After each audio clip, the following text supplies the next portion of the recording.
అసలు సిసలైన వార్తలు. తెలంగాణలో అన్ని పేపర్లు కావు, ఇవన్నీ అసలు వార్తలు కావు. ఇదే వార్త, ఇదే అసలు సిసలైన వార్త. చూసుకోండి. ప్రశ్నించే గొంతుందా? ప్రశ్నించే గొంతుక. ఇవాళ రాష్ట్ర బంధుకు మందిని ముంచులోని పార్టీ పిలుపునిచ్చింది. ఇవాళ రాష్ట్ర బంధుకు మళ్ళా చెప్తా, ఇవాళ రాష్ట్ర బంధుకు మందిని ముంచిన మలేషియా గారి పార్టీ పిలుపునిచ్చింది. అంటే రేవంత్ రాజ్యాధికార పార్టీ పిలుపునిచ్చింది, బీసీ వ్యతిరేక పార్టీ పిలుపునిచ్చింది, రెడ్ల అనుకూల పార్టీ పిలుపునిచ్చింది. ఇంకా ఉంటారని చెప్తా. సీఎం రేవంత్ రెడ్డి దిష్టిబొమ్మను దహనం చేయాలని మల్లన్న కేడర్కు ఆదేశం ఇచ్చిండు. కాదు, రేవంత్ రెడ్డి ప్లస్ తీన్మారు మల్లేశం 2 పోటీలు తగలబెట్టాలి. ఈ ప్రభుత్వం తన వల్లే వచ్చింది, కాంగ్రెస్ అధికారంలోకి నా వల్లే వచ్చింది. రేవంత్ రెడ్డికి నేనేం చేసాను, నాకెరక ఆయనకెరక, మాకు కూడా ఎరికే. మరి మేము మర్చిపోతామా? దిష్టిబొమ్మలు ఇద్దరే పెట్టాలి. బంధులో ప్రజలు భాగస్వామ్యం కావాలి. ఎవరు చెప్తారు? ప్రజలంటే ఉచ్చబోసి కొడతామంటారు ప్రజలు. మరి ఇప్పుడు నేను కాంగ్రెస్ ఓటేమని మమ్మల్ని మోసం చేసే దొంగనా కొడుకు అంటారు. 42% రిజర్వేషన్ల కల్పనలో సర్కారు వైఫల్యంపై మండిపాటు. వాళ్ళు ఇవ్వకపోతే నా కాడికి రారు, వాళ్ళు ఇవ్వకపోతే నా కాడికి రారు.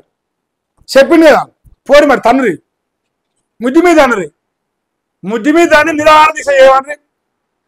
ఆమె నిరాహార దీక్ష చేస్తున్నా బీసీల కోసం, బీసీలకు రాజ్యాధికారం కావాలి అని వీడు చేయమని. ఓ 52 రోజులు చేయమండి. మన 12% అయితే ఈ పార్టీ జపాటి మొత్తం పేలగా అవుతాడు. ఉంటాడు, పిక్తాడు. ఇంకేంది, కోర్టులో నిలబడిన జీవో ద్వారా బీసీ వర్గాలకు రేవంత్ డోకా చేసినని విమర్శ. ఇవాళ రాష్ట్ర సర్కారు వ్యతిరేకంగా ఎక్కడికక్కడ. రాష్ట్ర సర్కారు అంటే నువ్వేరా, నువ్వే కదా రాష్ట్ర సర్కార్ అంటే. తీన్మార్ మల్లన్న పటేల్ ఏ పార్టీ సపోర్ట్ తో గెలిచిన ఎమ్మెల్సీ? ఏ party? Congress party. Open secret. Congress party MLC, Congress party తెచ్చిన బీసీ రిజర్వేషన్ పైన కాంగ్రెస్ పార్టీ నాయకుడు నిరసన. అట్లా చెప్పారు, హండ పెట్టి పంగలు చెప్తారు జనాలు. పిలుపునిచ్చినావు, పంగలు చీరకుండా చూసుకొచ్చారు జనాలు. కోపం మీరు ముందే చీరుతారు, చీరి చింత కడతారు. దొంగ నా కొడుక. డోకా డోకా డోకా. నువ్వు చేసిన డోకా ఏంది మరి? వాళ్ళు లేకపోతే నా కాడికి రాలేయా? ప్రజలకు రేవంత్ రెడ్డికి ప్రజలకు వారధిగా ఉంటా. రేవంత్ రెడ్డి మెడలు వంచైనా 6 గ్యారెంటీలు ఇప్పిస్తా, బీసీ రిజర్వేషన్ ఇప్పిస్తా. ఏదిరా మరి మరడవైతే 6 గ్యారెంటీలు ఇప్పించేదాని చూడాలి. మరడరాదు, దమ్ము లేదు కొడుక్కి. బీసీలకు భస్మాసుర హస్తం. తల్లి లాంటి పార్టీ, తల్లి సోనియా గాంధీ మీద నాకు బలమైన నమ్మకం ఉంది. చెయ్యికి ఓటేస్తే 2000 పోయి 4000 వస్తాయి, 1,00,000 పోయి 2 లక్షలు వస్తాయి. ఇప్పుడేందిరా భస్మాసుర? వాళ్ళ ఉత్సవం అయినప్పుడు తెలియదు భస్మాసుర హస్తమని. పక్కన తీన్మార్ మల్లన్న ఎమ్మెల్సీ, అది బిచ్చం వేసింది కాంగ్రెస్ పార్టీ. రేవంత్ రెడ్డి హస్తం భస్మాసుర హస్తమే ఇచ్చింది. మరి పీకి పాడే ఇజ్జత్ లేని సౌట, ఇజ్జత్ మనం లేనుడా. కామారెడ్డి బీసీ డిక్లరేషన్ నుంచి జీవో నెంబర్ 9 జారీ వరకు అబ్బో రేవంత్ రెడ్డి ఆది నుంచి మోసాలే. రేవంత్ రెడ్డి మీద నాకు బలమైన నమ్మకం ఉంది. బీసీ ముఖ్యమంత్రి గారు చాలా మంచోళ్ళు, జానారెడ్డి గారు ఒక్కరే దొంగలు. ఇవాళేంది, రేవంత్ రెడ్డి ఆది నుంచి మోసాలే అట. ఉచ్చరాయినప్పుడు అప్పుడు మోసాలు కనపడలే. మాకు రేవంత్ రెడ్డి గారి పైన సంపూర్ణమైన నమ్మకం ఉంది. అప్పుడు ఇప్పుడు ముడ్డి మీద వారి నమ్మకాలు వేయింది. ఇంకా తప్పుల తడకగా కులగండ సర్వే. అసెంబ్లీలో బీసీ జనాభా 56%గా ఉత్తమ్ ప్రకటన. హైకోర్టులో ఏజీ బీసీల జనాభా 57.07%గా వెల్లడి. రాష్ట్రంలో బీసీ జనాభా సర్కారుకే స్పష్టత కరువు. ఎంపరికల్ డేటా బహిర్గతం చేయకపోవడం పైన అనుమానాలు. గ్రామ మండలాల వారీగా బీసీల లెక్కలు బయటపెట్టని మొదటి నుంచి డిమాండ్ చేస్తున్న లుచ్చమల్లిగాడు.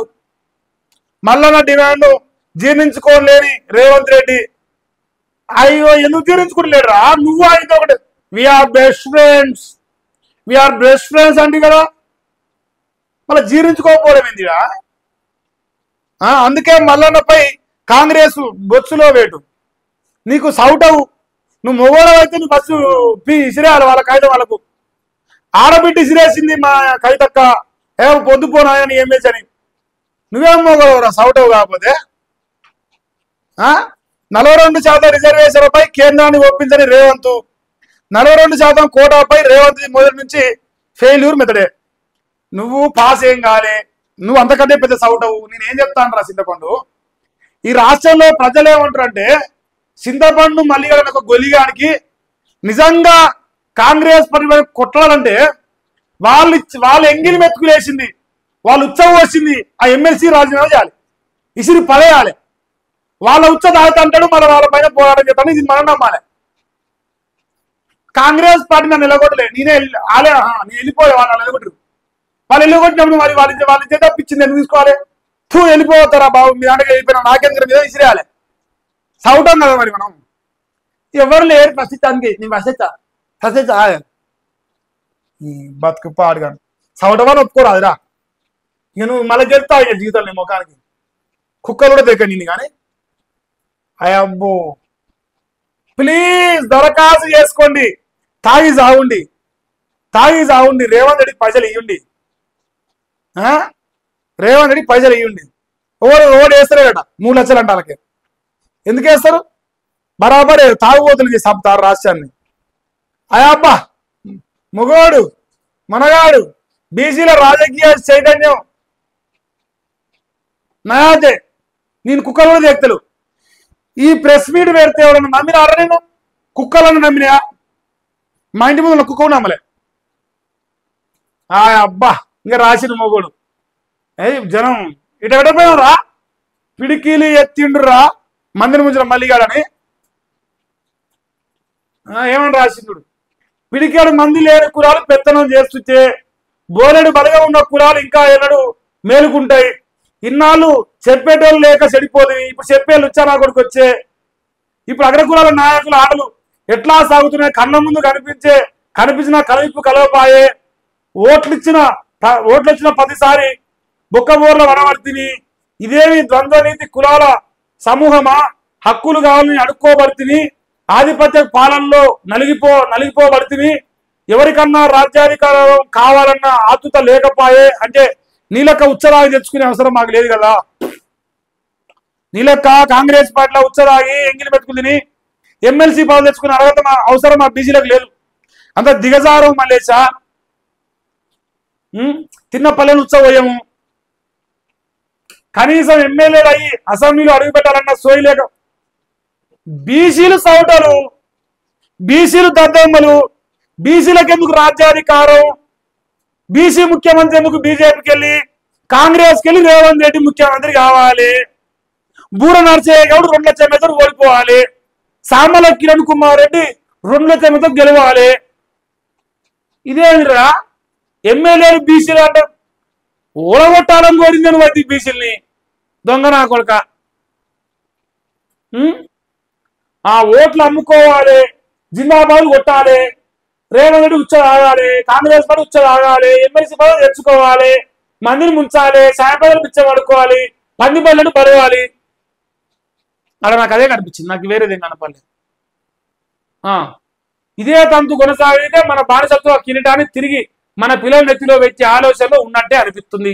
ఇప్పుడు బీసీలు 42% రిజర్వేషన్లు సాధించకుంటే ఎప్పటికీ విద్యా ఉద్యోగ రాజకీయాల్లో బీసీలకు వెనుకబాటు తప్పదు. సమాజమా వెనుకబాటు తప్పదు అంటే బీసీయూఎఫ్ మాట్లాడతా. ఈరోజు మధ్యాహ్నం 3 గంటలకు ప్రెస్ మీట్ వస్తుంది, విన్న తర్వాత మాట్లాడతా. పక్కున వలగ చేస్తారు రేపు. ఓపిక పట్టు మలేష్. చింతపండు పక్కన వలిగి పుల్లగా అవుతుంది రేపు. జర్రాగు నీ లెక్కలు మొత్తం బయటపడతాయి. నువ్వు చేసే లత్కోర్ కథలు చెప్తా. బీసీఎఫ్ లో నువ్వేం కథలు పడతాను, ఏం చేస్తున్నావు, ఏం లత్కోర్ పనులు చేస్తావు అన్ని చెప్తా. రామకృష్ణ అంటే ఎవరు? బీసీఎఫ్ పార్టీ రామకృష్ణ అంటే ఎవరు నాకు తెలియదు. ఆయన వచ్చేది ఆయన నాకు గుర్తులేదు. రేపు గుర్తుకొస్తుందా ఆయన ఎవరో? రేపు గుర్తుకొస్తుంది, రేపు చెప్తా. రేపు లైవ్ లా రామకృష్ణ అంటాడు ఎవడు, మరి మల్లేశ గారికి ఎట్లా తెలియదు, ఏం కథ అనేది రేపు మాట్లాడదాం.